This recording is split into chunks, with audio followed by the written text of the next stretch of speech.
तो आज के लेक्चर में अपन पहले आपके जो होमवर्क के एक दो डाउट हैं वो डिस्कस करेंगे और फिर अपन स्प्रिंग फोर्स स्टार्ट करेंगे। दो डाउट्स पूछे हैं आपने तो वो मैं बता रहा हूँ। पहला एक ये क्वेश्चन है ना, वेज कंस्ट्रेंट का है कि आपके सामने एक डायग्राम दे रखा है कि एक स्फेयर है जिसकी रेडियस r है जो एक वेज के कांटेक्ट में है और पॉइंट ऑफ कांटेक्ट जो दिखा रखा है वो ग्राउंड से इतना ऊपर है, r/5 ऊपर है और वेज लेफ्ट की तरफ मूव कर रही है 20 मीटर पर सेकेंड से।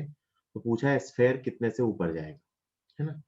तो अपने को एंगल निकालना है। एक तो ये समझ आना चाहिए कि हमें ये पता करना है, मतलब बेसिक कंसेप्ट क्या यूज करेंगे कि ये जो कॉमन नॉर्मल है, this is the common normal, इसके अलोंग दोनों की वेलोसिटी सेम आएगी। This is the common normal.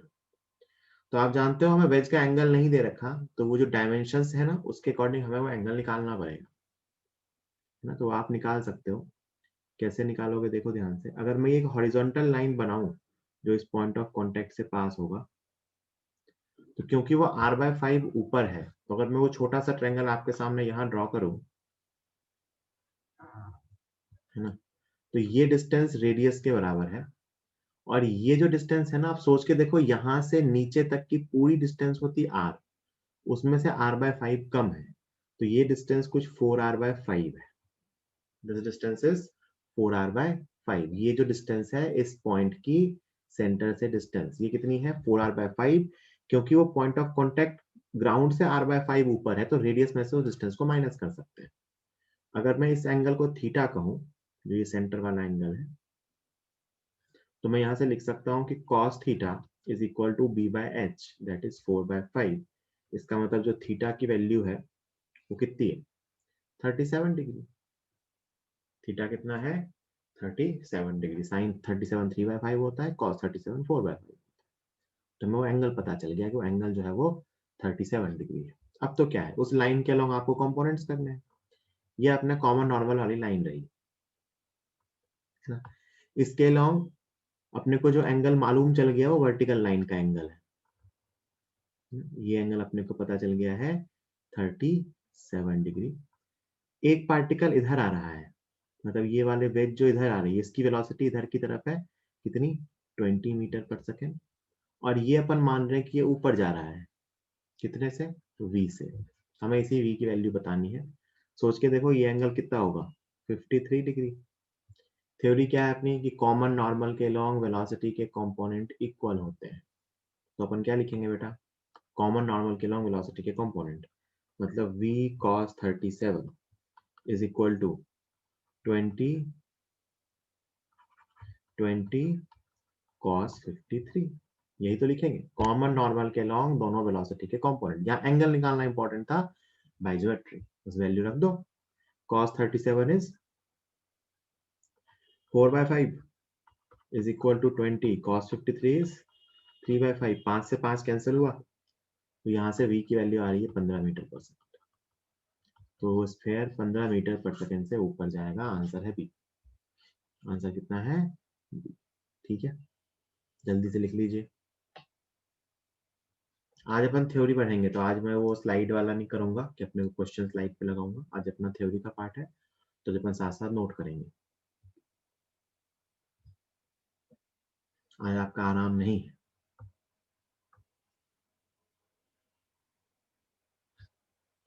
ठीक है, जल्दी नोट कीजिए। फिर एक क्वेश्चन नंबर 10 पूछा है, ये था अपना बिगनर्स बॉक्स 4 का क्वेश्चन नंबर 7। एससीवी किया आपने, एससीवी की, जो क्वेश्चन मैंने दिए थे, संडे भी था। चलिए, एक आध क्वेश्चन में जो शुरू के एक दो क्वेश्चन थे उसमें कैलकुलेशन बहुत ज्यादा थी, बात क्वेश्चन सिंपल है। शुरू का जो एक दो पुली वाला था उसमें कैलकुलेशन बहुत ज्यादा थी। एससीबी में जो आपके डाउट होंगे अपन इस संडे को डिस्कस कर लेंगे, है ना। चलिए, मैं नेक्स्ट क्वेश्चन डिस्कस कर रहा हूँ, क्वेश्चन नंबर 10। तब तक अपन एससीबी कंप्लीट भी कर लेंगे, ठीक है। क्वेश्चन नंबर 10 में क्या है, ये दो ब्लॉक दिए हैं। मेरी बात याद रखना कि कम से कम इन 4 चैप्टर की एससीबी सॉल्व कर लो, तो आपकी मैकेनिक्स अच्छी हो जाएगी। और एक बार मैकेनिक्स अच्छी हो गई ना, तो मान लो कि एक तरह से फिजिक्स का फाउंडेशन अच्छा हो जाता है। तो ये at least Newton's law, friction, work by energy and circular motion, ये 4 चैप्टर की एससीवी अपने को करनी है। सब लोगों को जितना जिसको जैसे टाइम मिल पाए वैसे कर लेंगे, बट सॉल्व कर लेंगे। अच्छी बात तो ये होगी कि आगे के टॉपिक्स के भी करें, बट अगर उतना टाइम ना मिल पाए, कई बार होमवर्क ज्यादा रहता है, तो एटलीस्ट इतना तो कर लें। और पुली ऐसे लगाई है, तो एक धागा यहाँ से यहाँ, जैसे क्वेश्चन मैंने आधा तो क्लास में बता दिया,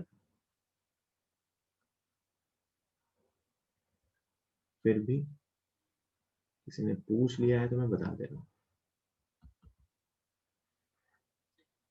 ये क्वेश्चन था, वेज वाला क्वेश्चन तो मुझे एक्सपेक्टेड था कि आप पूछोगे ही सही, इसलिए मैं उसका चित्र पहले से बना के लाया। तो ये पूछा है, कहा है कि एफ फोर्स लगा रहे हैं, बताओ इनमें से कौन से ऑप्शन सही है। तो ठीक है, अपन तो देख लेते हैं। एक ही स्ट्रिंग है पूरे क्वेश्चन में, है ना, तो टेंशन मान लेंगे फिर तो फटाफट। तो यहाँ पे अगर टी आएगी तो यहाँ भी टी आएगा, यहाँ भी टी, यहाँ भी टी, यहाँ भी टी और यहाँ भी टी। एक तो अपन A1 A2 के बीच का रिलेशन निकाल सकते हैं, और ये मल्टीपल करेक्ट है। स्टार लगा हुआ है ना अपने मॉड्यूल में, स्टार जिन क्वेश्चंस पे लगा होता है वो मल्टीपल करेक्ट होते हैं, मैं आपको अभी तक समझ में आ गया होगा। तो अगर मैं वो वर्चुअल वर्क थ्योरम से लिखूं, तो M2 वाले पे 4 टेंशन लग रही है और वो A2 के पैरेलल है, तो 4t into A2 plus M1 वाले पे 3 टेंशन लग रही है, 3t into minus A1 is equal to 0, है ना। तो यहाँ से अपने को एक रिलेशन आ गया A1 A2 के बीच की, 4A2 is equal to 3A1।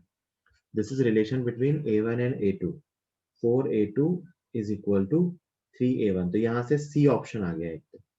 अब अपने को A1 A2 की वैल्यूज चाहिए कि A1 A2 कैसे निकालेंगे, है ना। तो आप अगर इस ब्लॉक पे इक्वेशन लिखो, फर्स्ट ब्लॉक पे, तो क्या लिखोगे, इस पे आगे की तरफ F है, तो इक्वेशन लिखोगे F माइनस पीछे की तरफ 3 टेंशन है, F minus 3t is equal to M1A1, है ना। ये इस पे इक्वेशन लिखी, इस पे इक्वेशन लिखे तो दूसरे वाले पे 4 टेंशन लग रही है, 40 is equal to M2A2।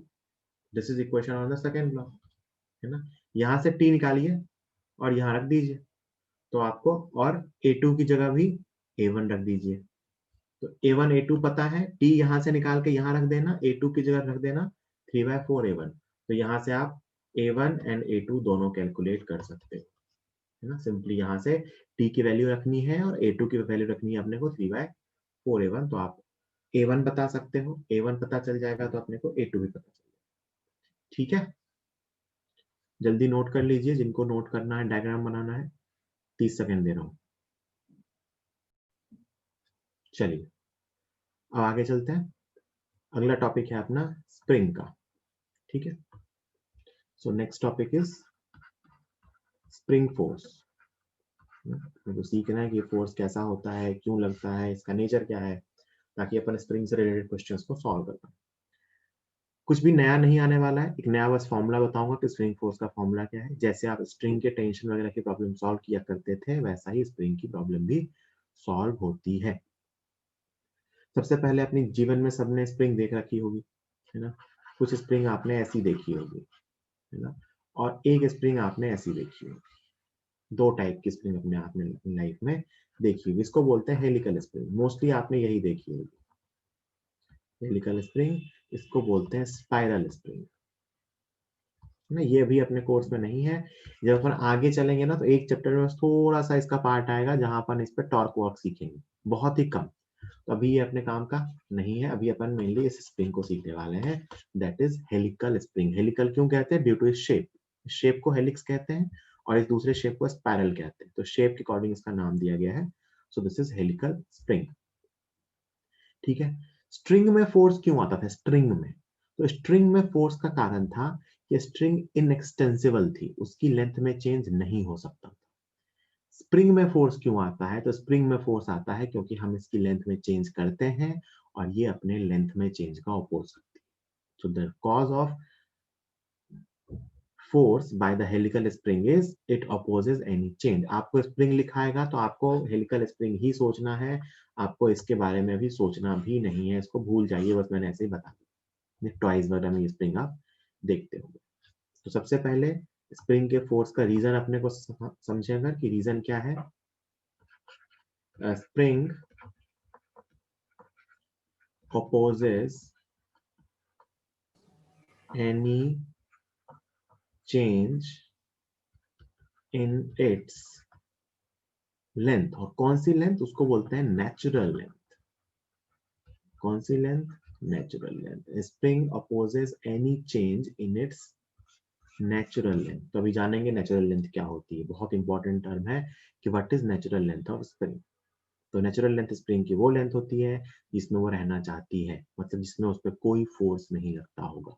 Spring opposes any change in its natural length. Natural length is the length when spring does not exert any force. Natural length वो लेंथ है जब स्प्रिंग कोई फोर्स नहीं लगाती है ना। आपने सबने देखा होगा, आपकी पेन वगैरह में स्प्रिंग होती है ना। उसको आप अगर नॉर्मली फ्री रख दो तो उसकी जो लेंथ होती है दैट इज नेचुरल लेंथ। अब आप उसको कंप्रेस करो तो सोच के देखो वो एक उल्टा फोर्स लगाती है। जैसे आपने उसको कंप्रेस किया ना, तो आप फील करो कि वो उसके कंप्रेस होने का अपोज करती है, और जब आप उसे खींचते हो तो भी आप वो आपके खींचने का अपोज करती है। मतलब स्प्रिंग अपनी नेचुरल लेंथ से किसी भी चेंज का अपोज करती है। खींचोगे तो खींचने का अपोज करोगी, कंप्रेस करोगे तो कंप्रेस करने का अपोज करेगा। स्ट्रिंग में ऐसा नहीं था, स्ट्रिंग सिर्फ खींचने का अपोज करता था। स्ट्रिंग को समेट दो तो स्ट्रिंग स्लैक हो जाएगी, टेंशन जीरो, है ना। रॉड में ऐसा होता है। रॉड के बारे में सोच के देखो कि रॉड को खींचना चाहे तो खींचने का भी अपोज करती है, फोर्स आएगा।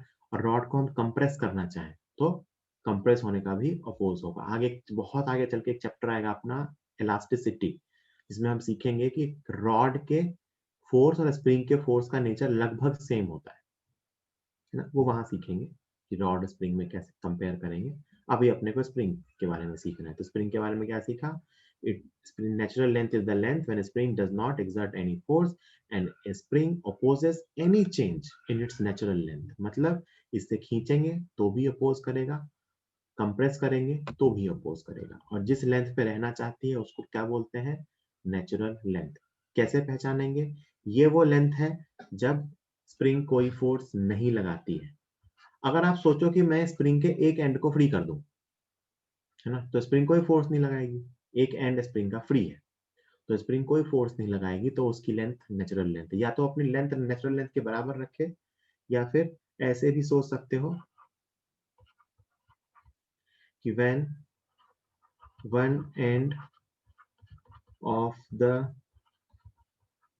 spring is free, जब स्प्रिंग का एक एंड फ्री हो और its length is equal to natural length, it exerts no force। It exerts no force. Natural length कैसे पहचानेंगे? तो एक तो पहचानने का मेथड ये होता है कि स्प्रिंग जब फ्री रहती है तो वो अपनी नेचुरल लेंथ में रहती है।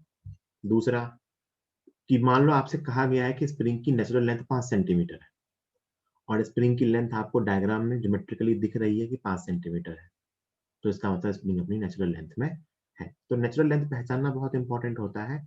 इस चैप्टर में तो नेचुरल लेंथ पहचानना बहुत ज्यादा काम नहीं आएगा।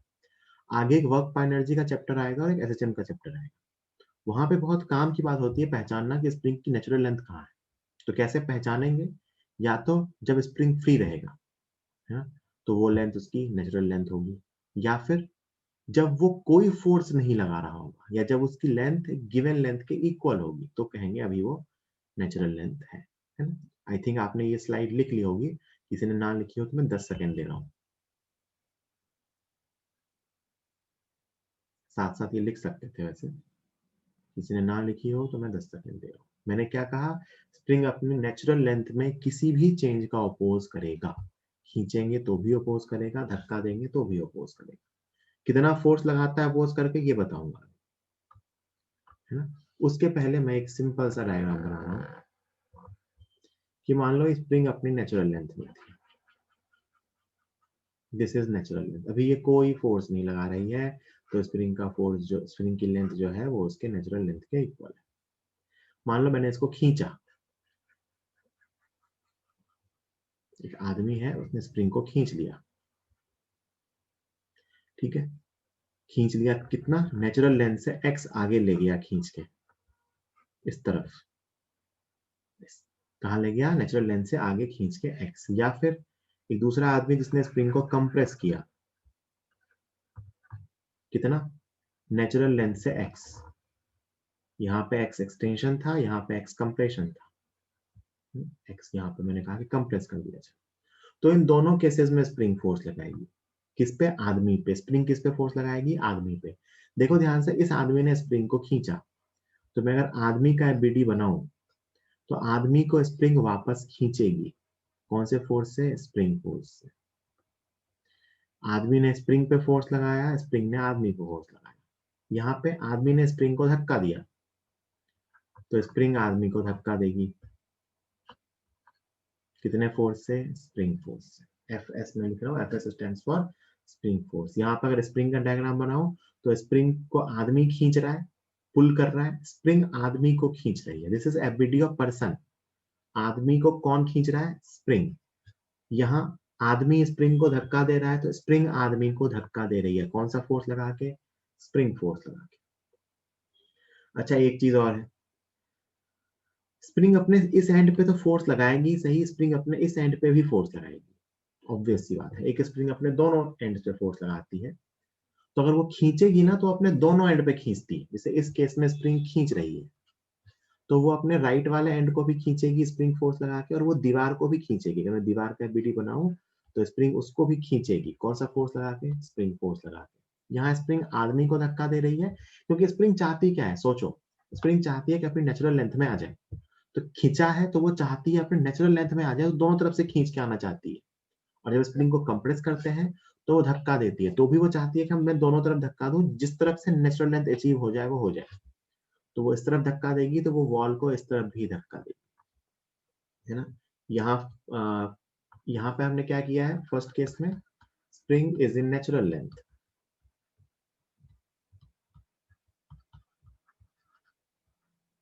तो कोई फोर्स नहीं, क्योंकि नेचुरल लेंथ होती वो लेंथ है जब स्प्रिंग कोई फोर्स नहीं लगाती है। This is first case. Second case में हमने क्या किया, स्प्रिंग को खींच रखा है, तो अपन कहेंगे spring is extended, spring is extended, spring को हमने एक्सटेंड किया है। तो अगर हम स्प्रिंग को एक्सटेंड करेंगे तो it will apply pulling force, it will apply pulling force. क्यों लगाएगा पुलिंग फोर्स, सोच के देखो, क्योंकि आपने क्या किया, इसकी लेंथ को बढ़ा दिया, और स्प्रिंग क्या चाहती है, लेंथ ना बढ़े, तो कैसे इसको अपोज करेगी, उल्टा खींच के। तो आपने फोर्स लगाया राइट में, तो स्प्रिंग फोर्स लगाएगी लेफ्ट में, ऑपोजिट डायरेक्शन। यहाँ पे क्या है, थर्ड केस में स्प्रिंग इज कंप्रेस्ड,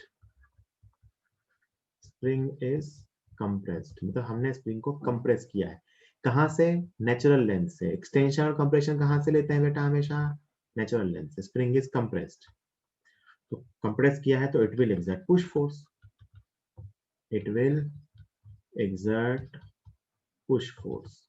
मतलब हम स्प्रिंग को खींचेंगे तो स्प्रिंग हमें खींचेगा, हम स्प्रिंग को धक्का देंगे तो स्प्रिंग हमें धक्का देगी, है ना। और एक बात इंपॉर्टेंट यहाँ पे क्या है कि स्प्रिंग एक्सर्ट्स force of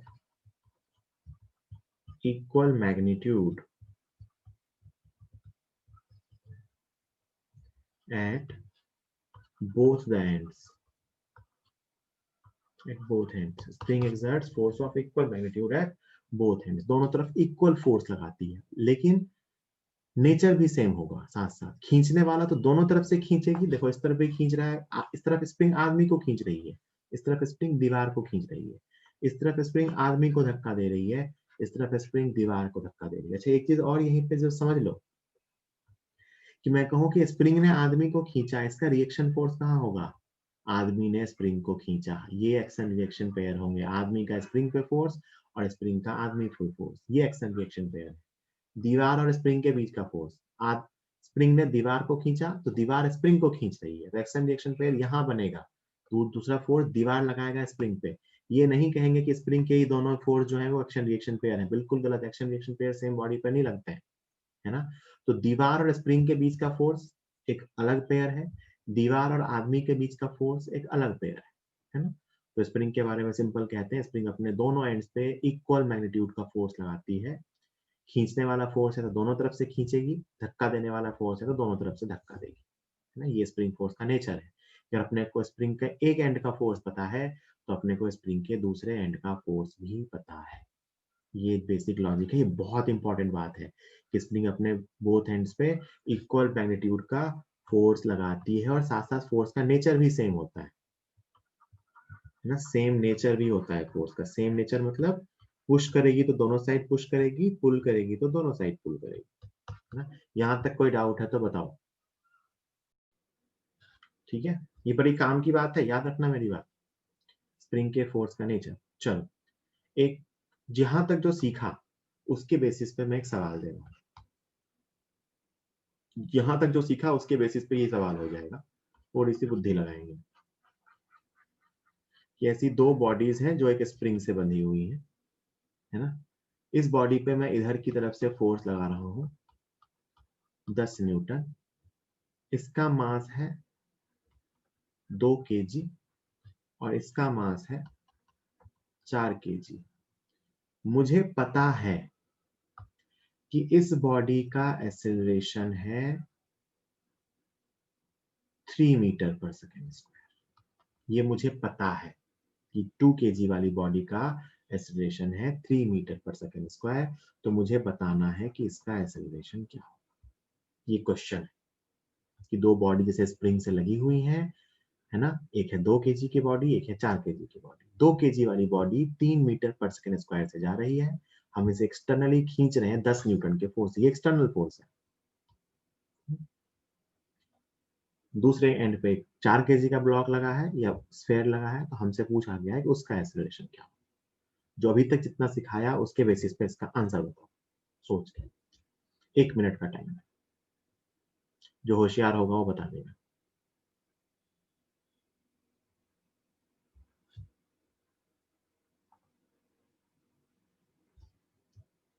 जो होशियार होगा वो सही बता देगा।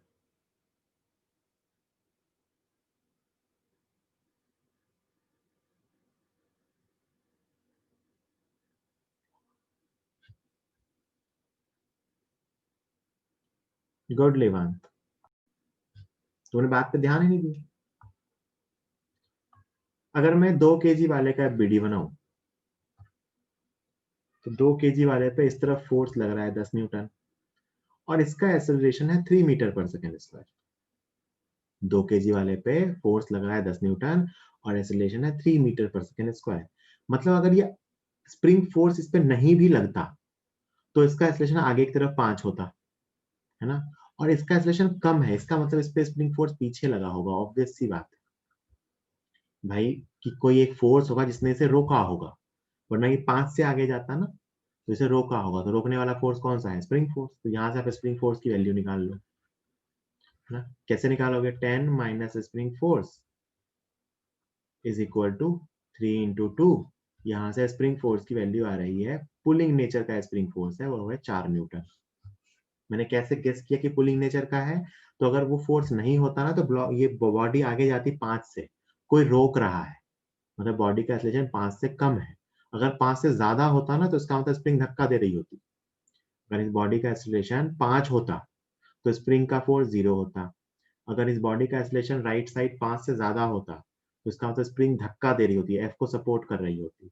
और क्योंकि 5 से कम है इसका मतलब कोई रोक रहा है। कौन है रोक रहा है? स्प्रिंग खींच सकती है स्प्रिंग, मतलब स्प्रिंग एक्सटेंडेड है और वो खींच रही है, मतलब स्प्रिंग 4 न्यूटन का फोर्स लगा रही है। दूसरी बॉडी का डायग्राम बना लो, उस पे भी इधर की तरफ कौन सा फोर्स आएगा? Spring force.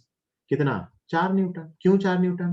क्योंकि स्प्रिंग अपने दोनों एंड पे इक्वल मैग्नीट्यूड का फोर्स लगाती है। तो अब मैं पूछूं इस तरफ एक्सीलरेशन की वैल्यू क्या आएगी?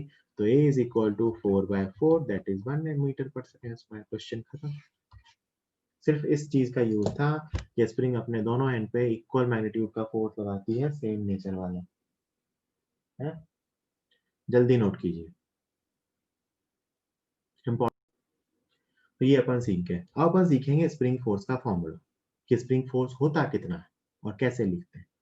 तो उसके सीखने के पहले आपको एक बात तो ये समझ में आ गई ना कि हम स्प्रिंग को अगर खींचेंगे, मतलब अगर मेरा डिस्प्लेसमेंट पॉजिटिव होगा तो फोर्स नेगेटिव में आएगा। मतलब अगर मैं राइट की तरफ खींचूंगा तो स्प्रिंग फोर्स लेफ्ट की तरफ आएगा, और अगर मैं लेफ्ट की तरफ धक्का दूंगा तो स्प्रिंग राइट की तरफ धक्का देगा। मतलब जो स्प्रिंग का फोर्स होता है वो उसकी नेचुरल लेंथ से जो उसको डिस्प्लेस करते हैं उसके ऑपोजिट आता है, क्योंकि फोर्स उस चेंज का अपोज कर रही है। तो बस इसका अपने को डेरिवेशन वगैरह नहीं करना, अपने को जानना है कि as per Hooke's law, Hooke's law क्या है ये आगे इलास्टिसिटी के चैप्टर में सीखेंगे। साइंटिस्ट का नाम है Hooke. As per Hooke's law spring force is equal to minus k x. स्प्रिंग फोर्स कितना होता है?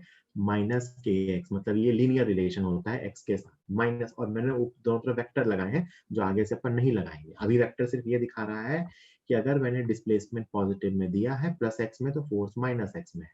तो ये माइनस का साइन क्या दिखाता है?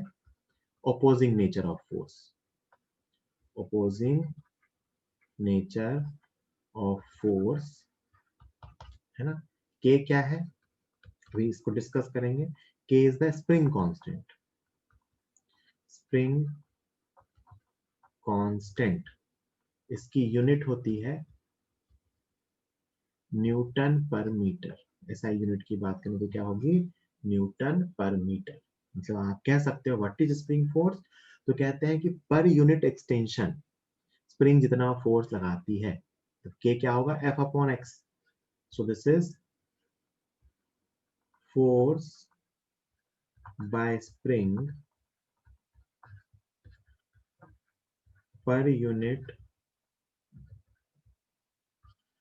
length, per unit change in length, per unit change in length from natural length, है ना। force by spring per unit change in length from natural length, मतलब F by K। और X, X क्या है? Extension और compression from natural length. याद रखना x हमेशा कहां से मेजर किया जाता है? नेचुरल लेंथ से। एक्सटेंशन और कंप्रेशन फ्रॉम नेचुरल लेंथ, मतलब जितना एक्सटेंड या कंप्रेस होगी। इस फॉर्मूले को मैं स्केलर फॉर्म में लिखूं, अगर स्केलर फॉर्म मतलब मैग्नीट्यूड फॉर्म में, तो स्प्रिंग फोर्स की वैल्यू kx होती है। क्या होती है? kx। और अपन नेचर ऑलरेडी जानते हैं, अपोज करने वाला होता है। खींचेंगे तो खींचेगा, धक्का देंगे तो धक्का देगा। तो अपने को ड्रॉ करना आता है। स्प्रिंग फोर्स की वैल्यू क्या होती है? k into x. What is k? k is spring constant, unit होगी न्यूटन पर मीटर। x क्या है? एक्सटेंशन और कंप्रेशन फ्रॉम नेचुरल लेंथ, कि नेचुरल लेंथ से कितना खींचा या कितना धक्का दिया। जल्दी लिखिए।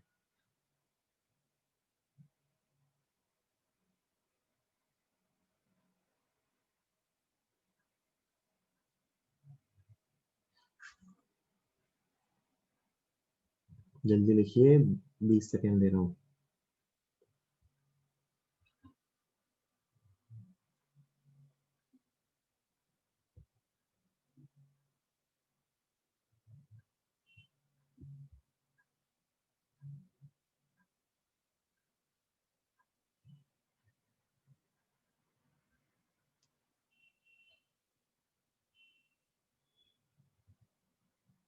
ठीक है,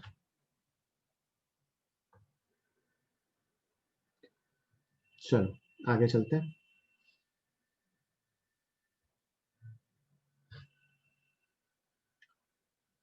सिंपल सा question.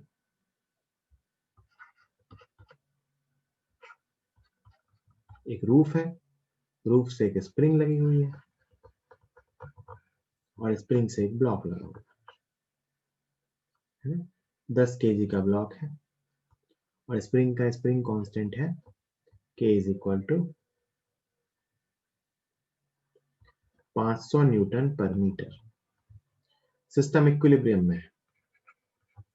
System is in equilibrium, मतलब ब्लॉक रुका हुआ, फोर्सेस बैलेंस होंगे ब्लॉक पे। System is in equilibrium. तो आपसे पूछता है find extension in spring, find extension in spring, जल्दी बताइए। आपको आंसर सेंटीमीटर में देना है। Find extension in spring in centimetre. के दिया हुआ है, mg दिया हुआ है, आपको बताना है स्प्रिंग में एक्सटेंशन कितना होगा सेंटीमीटर में। जल्दी से चैट बॉक्स में लिख के बताइए।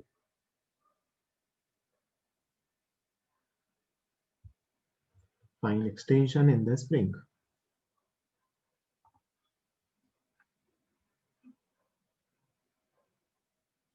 गुड, आंसर सेंटीमीटर में देना है।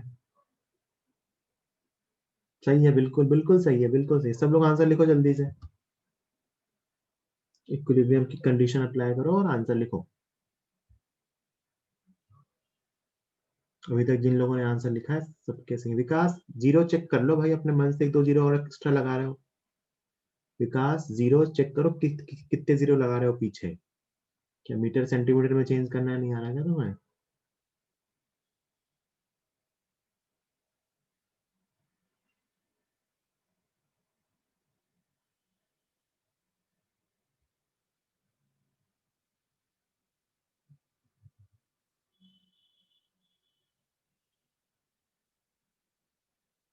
खुशी माइनस रिपोर्ट नहीं करेंगे, माइनस रिपोर्ट साइन रिपोर्ट नहीं करेंगे, है ना, अपन सीधा वैल्यू रिपोर्ट करेंगे, साइन रिपोर्ट नहीं करेंगे। बेटा 1 मिनट रुकना, है ना, आप लोग सॉल्व करके आंसर।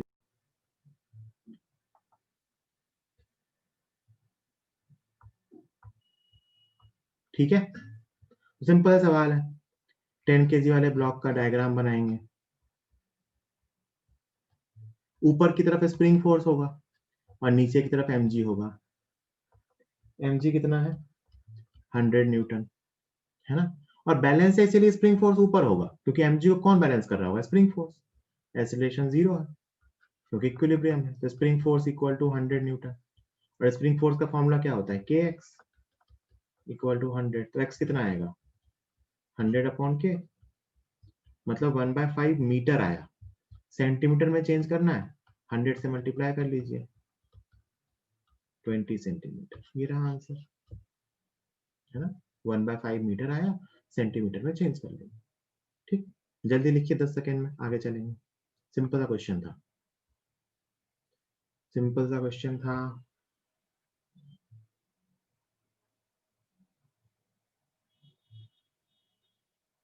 ठीक है, अगला question.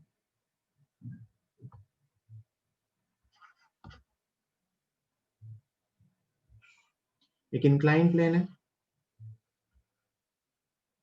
Theta equal to 30 degree वाला। यहाँ पे एक ऐसी सपोर्ट है, एक ब्लॉक है और ब्लॉक से स्प्रिंग लगी हुई है ना। 5 kg का ब्लॉक है, इक्विलिब्रियम में है ना, और के दे रखा है आपको 1000 न्यूटन/मीटर, ये के है। ठीक है, सिस्टम इक्विलिब्रियम में है। Find extension in spring, find extension in spring, बताइए जल्दी। Find extension in spring.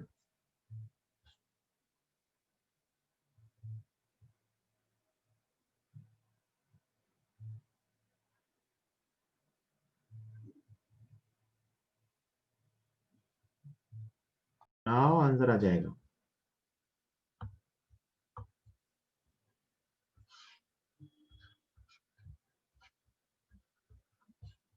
इधर की तरफ फोर्स आएगा 50 sin 30, इधर की तरफ फोर्स आएगा 50 cos 30, इधर की तरफ आएगा नॉर्मल, इधर की तरफ आएगा स्प्रिंग फोर्स।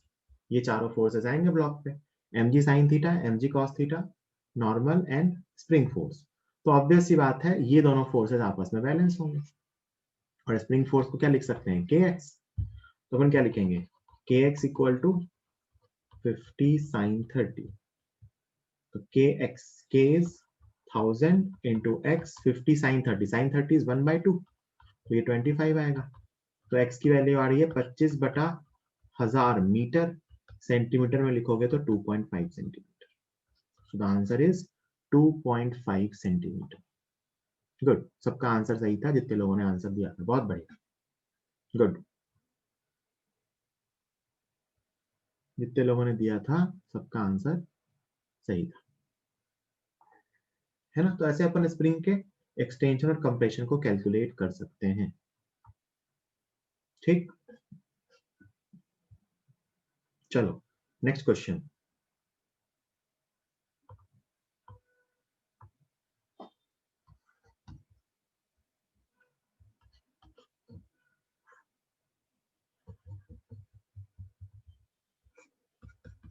ये K दे रखा है और ब्लॉक का मास M है।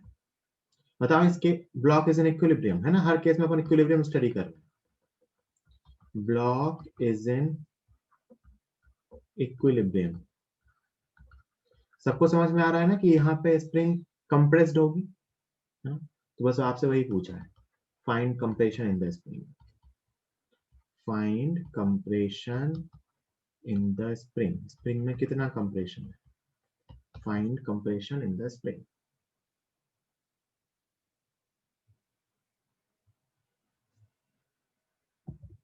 जल्दी, ये ब्लॉक इक्विलिब्रियम में है, स्प्रिंग कंप्रेस्ड है, तो आपको बताना है स्प्रिंग कितनी कंप्रेस्ड है,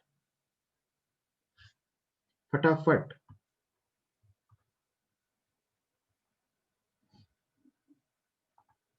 बिल्कुल सही, गुड, बिल्कुल सही, सही बता रहे हो, बिल्कुल गुड। तो नीचे की तरफ mg आएगा, बिल्कुल सबके आंसर सही हैं। ऊपर की तरफ स्प्रिंग फोर्स आएगा जिसको मैं kx लिख सकता हूँ, x will be compression, balanced है, मतलब kx इक्वल टू mg, तो x equal to mg upon k, simple, x is equal to mg upon k। Equilibrium की मतलब वही तो कर रहे हैं, उस फोर्स, भाई अपन इक्विलिब्रियम का फोर्स निकाल रहे हैं, दूसरा फोर्स क्या आएगा उसको kx लिख दे रहे हैं, तो आ जाएगा, है ना। आगे चलते हैं, अगला सवाल। तो यहाँ पे स्प्रिंग कितनी कंप्रेस है, mg बाय k,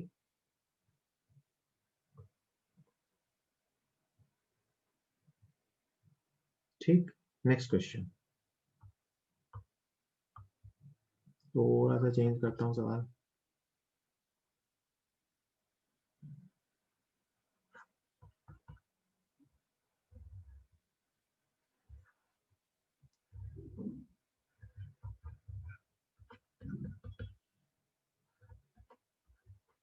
ये वापस m वापस k, find extension in the spring,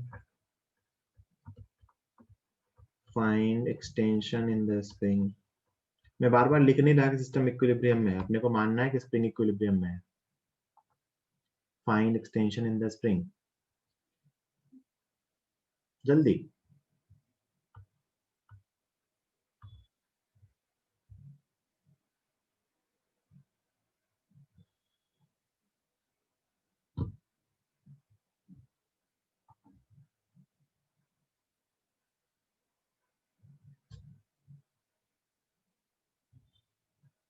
इसका भी आंसर सेम आएगा, क्यों सेम आएगा, सोच के देखो, क्योंकि स्प्रिंग में फोर्स वही होगा जो स्ट्रिंग में टेंशन होगी। हाँ हाँ, बिल्कुल सही कह रहे हो सब लोग, गुड। तो आप सोच के देखो ना, इस ब्लॉक का बीडी बनाते हैं, तो ब्लॉक पे नीचे mg, ऊपर धागा लगा है, ऊपर धागे की टेंशन, और स्प्रिंग पे भी इधर से कितने फोर्स से खींच रहे हैं, टेंशन, तो वही टेंशन स्प्रिंग फोर्स बन गया। तो आप क्या लिखोगे, mg इक्वल टू टेंशन है, और यही टेंशन किसके इक्वल है, स्प्रिंग फोर्स के, भाई स्प्रिंग को अपन कितने फोर्स से खींच रहे हैं, टी फोर्स से, तो उसको मैं क्या लिख सकता हूँ, kx, तो यहाँ में x कितना आ गया, mg अपॉन k, खत्म। धागे में टेंशन भी mg के इक्वल होगी, तो एक तरह से स्प्रिंग को मैं mg फोर्स से ही खींच रहा हूँ, वो क्या हुआ, टेंशन यहाँ से वहां ट्रांसमिट हो गई ड्यू टू पुल, उसका भी आंसर क्या होगा, mg बाय k। कोई दिक्कत किसी को, कोई दिक्कत किसी को, सिंपल सिंपल सवाल है, बेसिक आना चाहिए। चलो भैया, अगला क्वेश्चन, थोड़ा सा अच्छा, थोड़ी सी बुद्धि लगेगी, है ना, बुद्धि है अपने पास,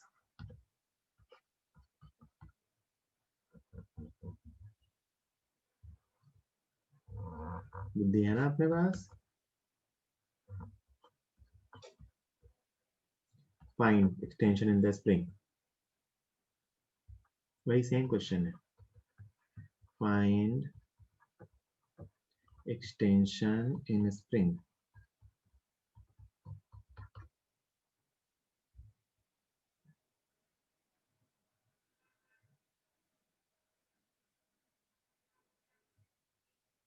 मैं ऑप्शंस लिख दे रहा हूं,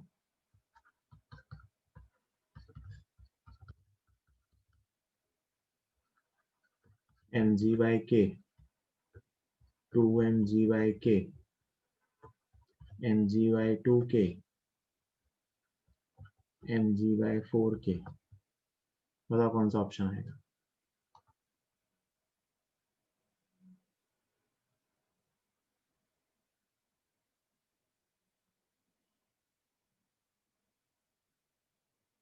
कुछ लोगों का बी आ रहा है, कुछ लोगों का सी आ रहा है, दो ही आंसर आ रहे हैं, कुछ लोगों का बी, कुछ लोगों का सी। एक ही आंसर सही है।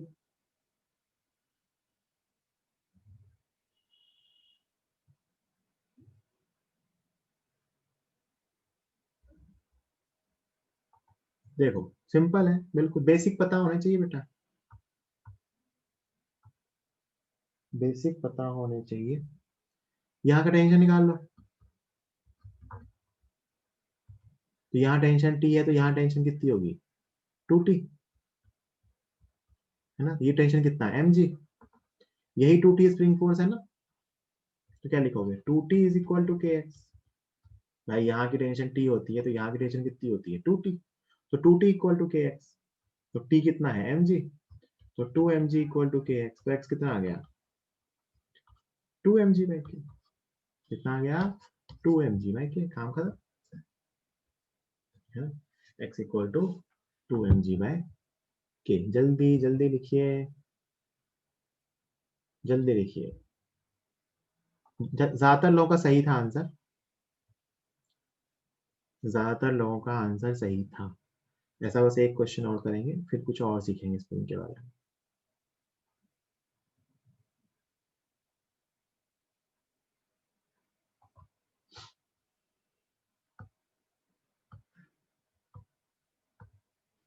इस टाइप का लास्ट क्वेश्चन,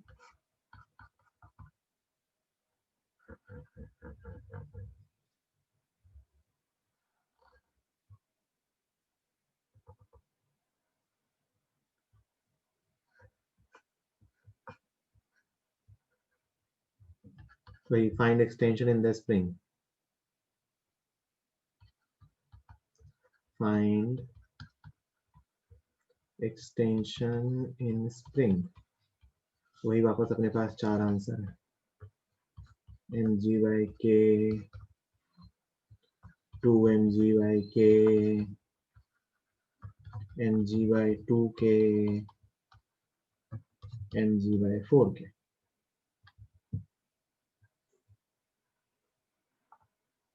गुड।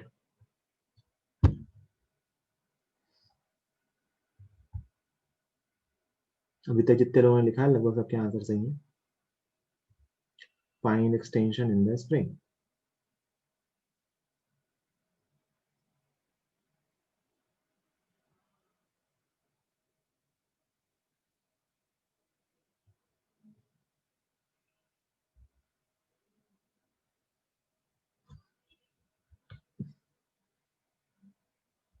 खुशी गलत है answer.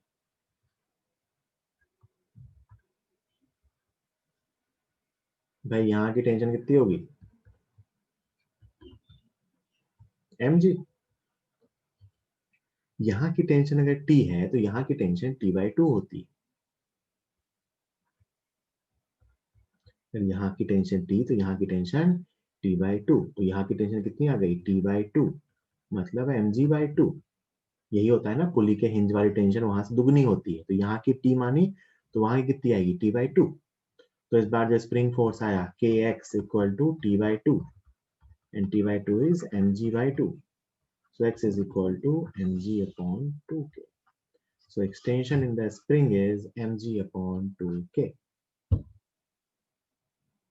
extension in the spring is mg/2k। मैंने अगर ब्लॉक पे एमजीओ टेंशन बैलेंस किया है, तो अगर पुली के हिंज वाली टेंशन टी है तो वो जो पुली वाली टेंशन आएगी दोनों साइड स्ट्रिंग वाली वो T/2 आएगी, कि उसकी टेंशन आधी होती है इससे। तो आंसर इज mg/2k। युक्ता गलत आया था। समझ में आ गई बात?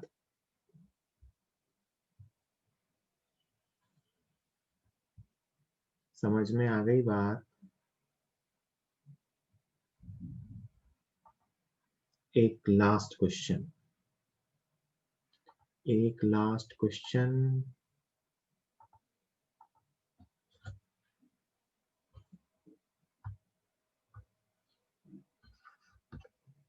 एक हॉरिजॉन्टल रॉड है,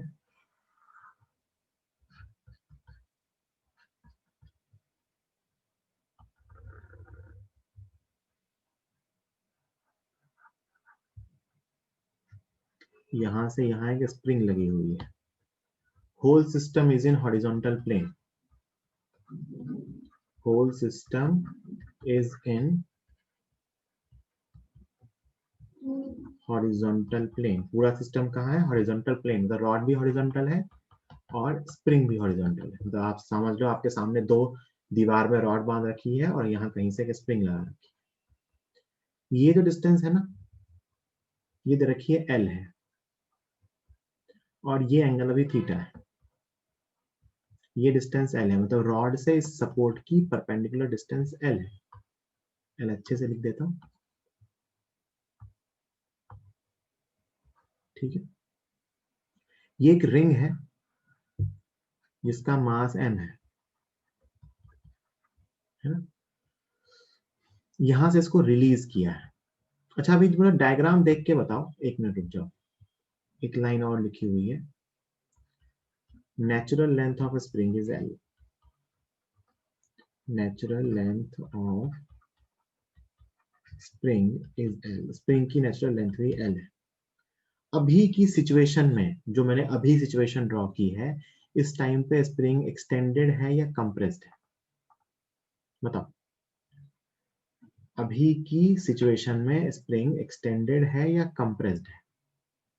अगर स्प्रिंग की नेचुरल लेंथ L है तो अभी स्प्रिंग कैसी है? एक्सटेंडेड। साफ साफ दिख रहा है ना। गुड, बहुत अच्छे, समझ गए समझ गए समझ गए समझ गए। अभी स्प्रिंग एक्सटेंडेड है, तो आपसे कहा गया है कि रिंग इज रिलीज्ड, है ना, ring is released. Find acceleration of the ring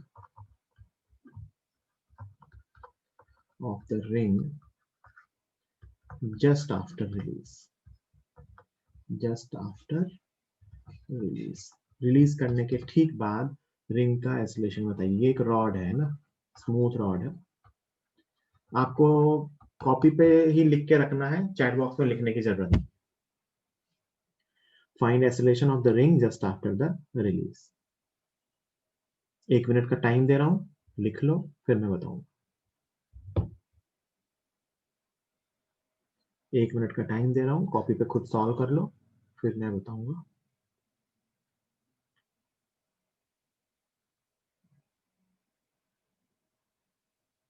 ring को रिलीज किया गया है यहां से, तो आपको बताना है ठीक इस इंस्टेंट पे रिंग का एक्सेलरेशन क्या होगा। तो रिंग रॉड के अलोंग ही मूव करेगी, सबको समझ में आ रहा होगा कि रॉड में रिंग को फंसा रखा है, तो रिंग हमेशा रॉड के अंदर ही मूव करेगी। तो रिंग की वेलोसिटी लेफ्ट की तरफ आएगी, तो एक्सेलरेशन भी लेफ्ट की तरफ आएगा। तो वही बताना है।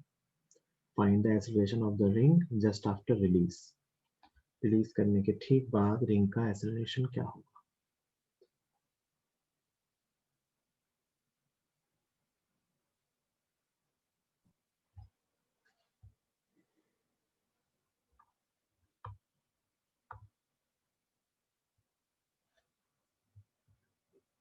करो, सॉल्व करो सब लोग। अभी जो इसकी लेंथ है ना, वो है L/cos थीटा। खुद सॉल्व करो सब लोग।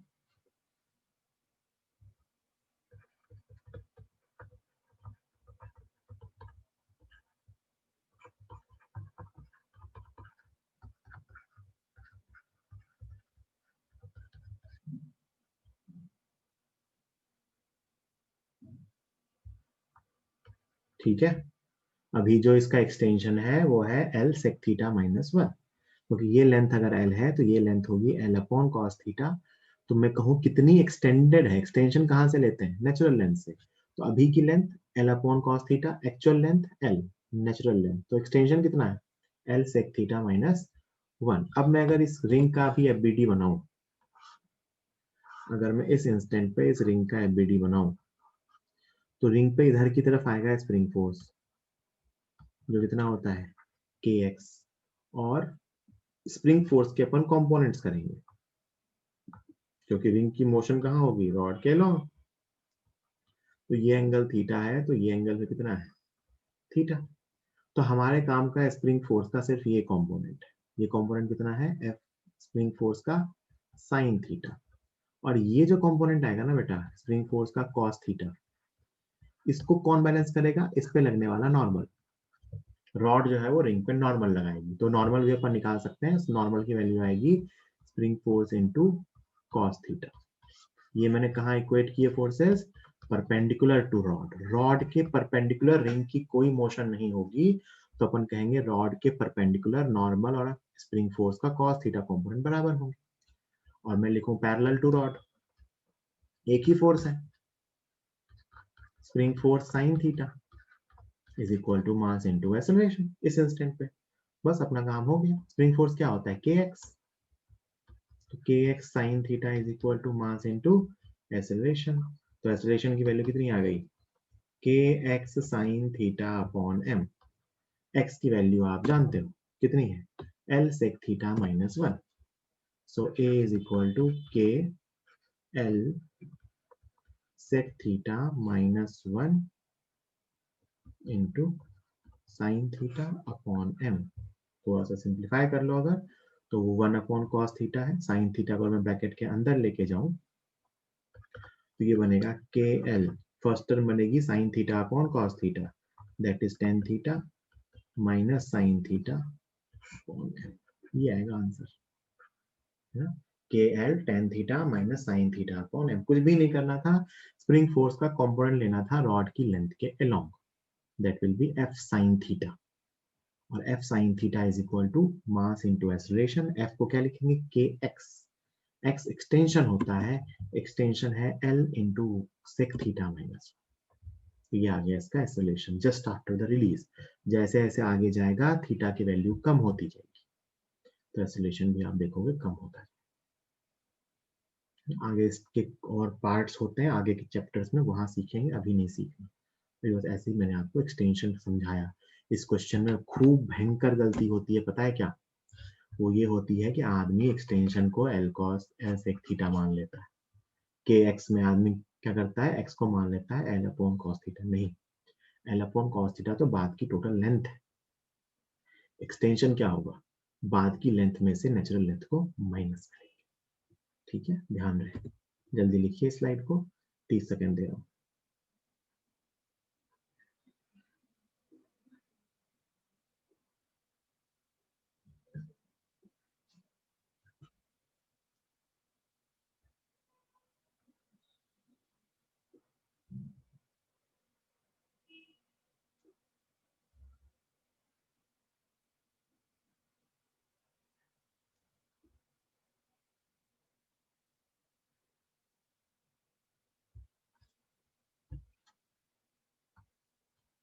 ठीक है, चलिए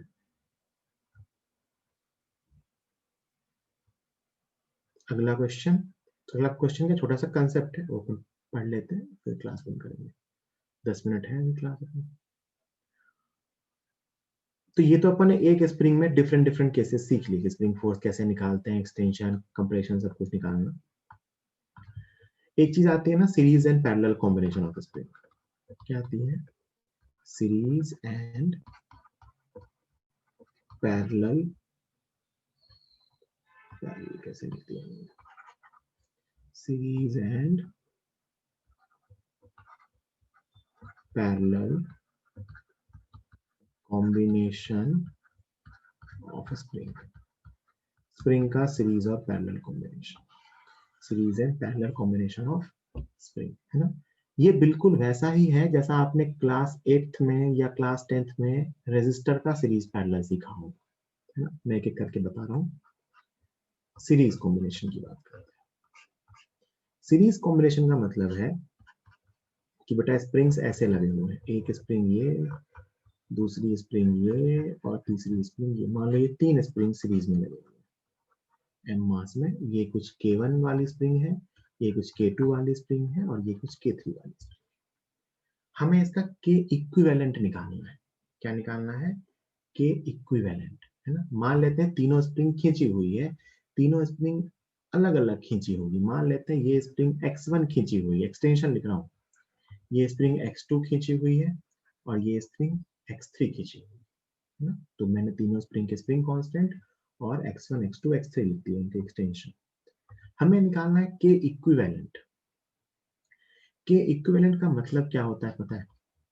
K इक्विवेलेंट का मतलब होता है कि इन 3 स्प्रिंग की जगह आपको एक स्प्रिंग लगाना है। K इक्विवेलेंट के बराबर जिसका जो x होगा ना, टोटल एक्सटेंशन, वो तीनों के एक्सटेंशन के सम के बराबर है। अपने को क्या करना है? इन तीनों स्प्रिंग को एक स्प्रिंग से रिप्लेस करना है कि जो टोटल एक्सटेंशन हो वो सेम रहे दोनों साइड।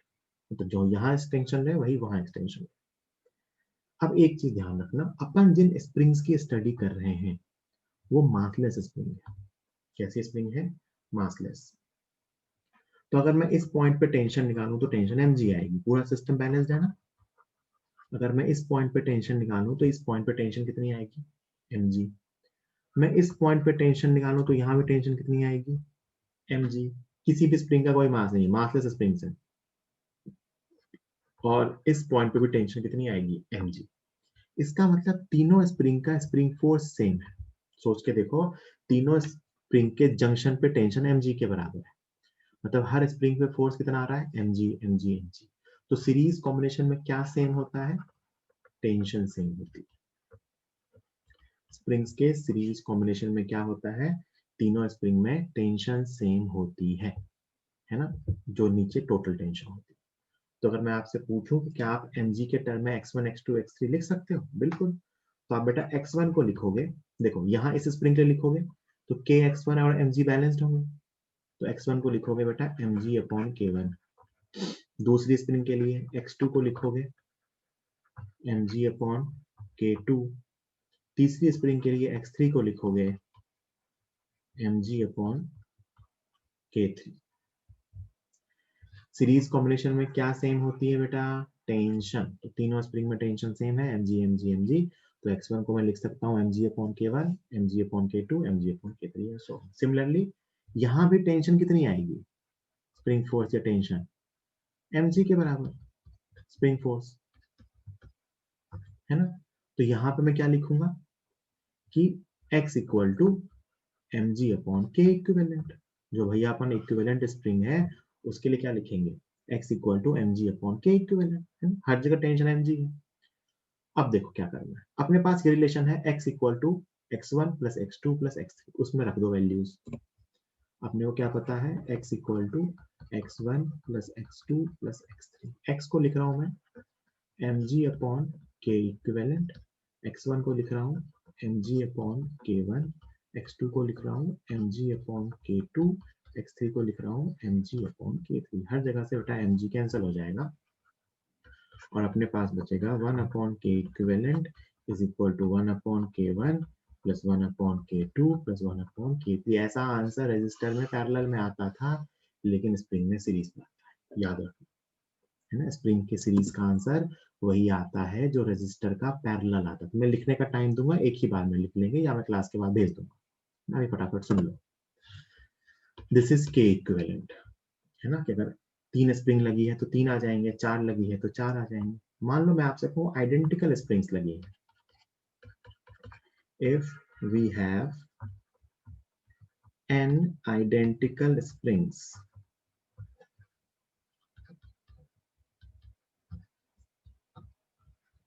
each of k, अगर हमारे पास k वाली n आइडेंटिकल स्प्रिंग लगी है तो क्या करेंगे? तो आप लिखोगे k equivalent is equal to 1 by k plus 1/k and so on, कितनी बार, n बार।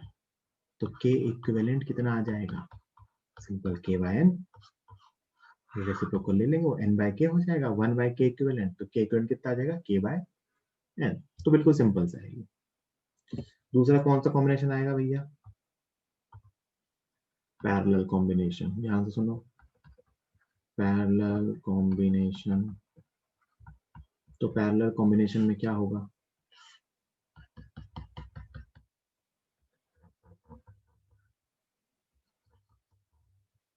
ये स्प्रिंग्स ऐसे पैरेलल में लगी होंगी, सेम लेंथ, सब कुछ सेम, इसमें एक्सटेंशन सेम होगी, m मास के ब्लॉक को मान लो मैंने बैलेंस किया, ये स्प्रिंग K1 वाला, ये स्प्रिंग K2 वाला, ये स्प्रिंग K3 वाला।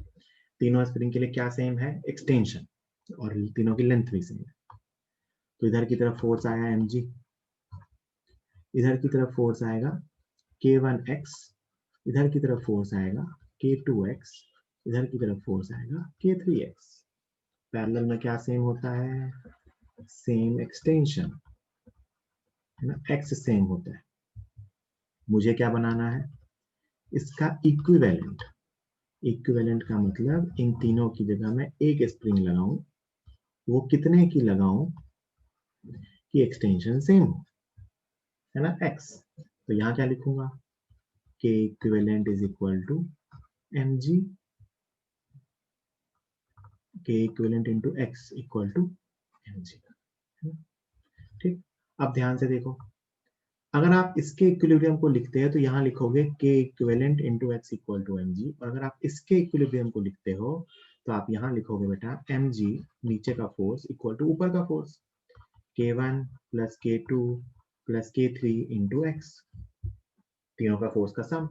और आप mg को यहाँ से क्या लिख सकते हो, k equivalent into X is equal to k1 plus k2 plus k3 into X. Obvious सी बात है, एक्स से एक्स कैंसिल हो जाएगा। तो पैरेलल कॉम्बिनेशन में k इक्विवेलेंट कितना आता है, याद रखना है, प्रूफ करना बता दिया बस, k1 plus k2 plus k3, मतलब उल्टा आंसर है स्प्रिंग और रेजिस्टर का। सीखना क्या है कि सीरीज कॉम्बिनेशन में क्या सेम होता है, टेंशन। क्या सेम होता है, टेंशन, तीनों स्प्रिंग में टेंशन सेम होगी। पैरेलल कॉम्बिनेशन में टेंशन अलग अलग हो सकती है, मतलब तीनों मिलके लोड को शेयर करते हैं। इस इक्वेशन का क्या मतलब होता है कि तीनों स्प्रिंग मिलके लोड को शेयर कर रहे हैं, मतलब तीनों के लोड, जो तीनों जो फोर्स लगा रहे होंगे उसका सम मिलके mg को बैलेंस कर रहा है, तो इसमें एक्सटेंशन सेम होती है। तो ये अपना स्प्रिंग का सीरीज और पैरेलल कॉम्बिनेशन है। वही वापस ये वही कहानी, फिर n आइडेंटिकल स्प्रिंग होगी, n आइडेंटिकल स्प्रिंग लगी होगी तो आप सीधा क्या लिखोगे, k equivalent is equal to nk। ये तो ऐसे ही है। तो ये अपना स्प्रिंग्स का सीरीज एंड पैरेलल कॉम्बिनेशन होता है। What is series and what is parallel combination. ठीक है, मैं आपको स्लाइड भेज दूंगा अभी लास्ट वाली, आप लिख लेना। छोटा सा पार्ट यहाँ पे मैं और समझाऊंगा, वो हो गया यहीं पे। इस सीरीज एंड पैरेलल कॉम्बिनेशन के अकॉर्डिंग ना कई बार एक टाइप का क्वेश्चन आता है। मैंने आपको एक डिवाइस पहले बताया है, वो डिवाइस था आपका वेइंग मशीन। एक दूसरा डिवाइस आपको मिलेगा कई बार, वो होगा स्प्रिंग बैलेंस। स्प्रिंग बैलेंस याद है, मैंने आपको बताया था कि वेइंग मशीन की रीडिंग क्या होती है। तो वेइंग मशीन की रीडिंग होती है वेइंग मशीन पे लगने वाला normal reaction. Similarly spring balance की रीडिंग होती है, reading is force exerted by spring. Force exerted by spring, spring कितना फोर्स लगा रही होती है, और टेंशन इन द स्प्रिंग, एक ही बात है, टेंशन इन द स्प्रिंग। तो स्प्रिंग बैलेंस की रीडिंग क्या होती है कि भाई स्प्रिंग में जितनी टेंशन होगी वही स्प्रिंग बैलेंस की रीडिंग होगी। जैसे एग्जांपल के लिए मान लो कल को मैं यहाँ से एक स्प्रिंग बैलेंस लगा दूं, है ना, और मैं कहूँ इसमें यहाँ एक ब्लॉक लगा हुआ है 10 kg का, तो इसकी रीडिंग होगी, रीडिंग इज इक्वल टू या तो 100 न्यूटन लिखी होगी, और या तो याद करो ऐसा लिखा होगा 10 kg वेट। तो स्प्रिंग बैलेंस की रीडिंग क्या होती है, स्प्रिंग फोर्स या स्प्रिंग की टेंशन। वेइंग मशीन की रीडिंग क्या होती है, उसकी सरफेस पे लगने वाला नॉर्मल रिएक्शन। यहीं से मैं एक बात कह रहा हूं कि अगर स्प्रिंग बैलेंस को मैं सीरीज में लगा दूं, 3 स्प्रिंग बैलेंस ऊपर नीचे, तो वो सेम, तो उनकी रीडिंग सेम होगी। अगर मैं कहूं कि स्प्रिंग बैलेंस सीरीज में लगे हुए हैं तो उनकी रीडिंग सेम होगी। क्यों सेम होगी? क्योंकि अपन कहेंगे सब में टेंशन सेम होती है। तो if spring balances are connected in series, they will give equal reading, और वो वही होगी जो हमारे वेट की रीडिंग होगी। जबकि अगर स्प्रिंग बैलेंस पैरेलल में लगे हुए होंगे तो उनकी रीडिंग सेम हो भी सकती है और डिफरेंट भी हो सकती है, वो के पे डिपेंड करेगा। लेकिन पैरेलल के केस में क्या होगा, ये सारे स्प्रिंग बैलेंस या ये सारे स्प्रिंग मिलके उसका लोड शेयर करेंगे, तो सबके रीडिंग का सम जो होगा वो एक्चुअल वेट होगा। तो जैसा स्प्रिंग का सीरीज पैरेलल कॉम्बिनेशन, वैसा ही स्प्रिंग बैलेंस का भी सीरीज पैरेलल कॉम्बिनेशन होता है। कई बार रीडिंग के बारे में पूछ लेते हैं कि आपके पास 5 एक जैसे स्प्रिंग बैलेंस लगा दिए हैं पैरेलल में सीरीज में, तो उनकी रीडिंग कैसे कैसे डिस्ट्रीब्यूट होगी। सिंपल सा दिमाग में क्या बिठा के रखना है, स्प्रिंग बैलेंस का मतलब स्प्रिंग में फोर्स या टेंशन बताना। तो इंपॉर्टेंट है अपने लिए स्प्रिंग का सीरीज और स्प्रिंग का पैरेलल कॉम्बिनेशन। ठीक, इसके बाद एक छोटा सा पार्ट स्प्रिंग का और है, और एक दो क्वेश्चन मैं और कराऊंगा नेक्स्ट टर्न पे, और फिर मैं सूडो फोर्स पढ़ाऊंगा और अपना टॉपिक खत्म हो जाएगा। आज का लेक्चर अपन यहीं एंड कर रहे हैं। किसी को कोई डाउट हो तो पूछ लो।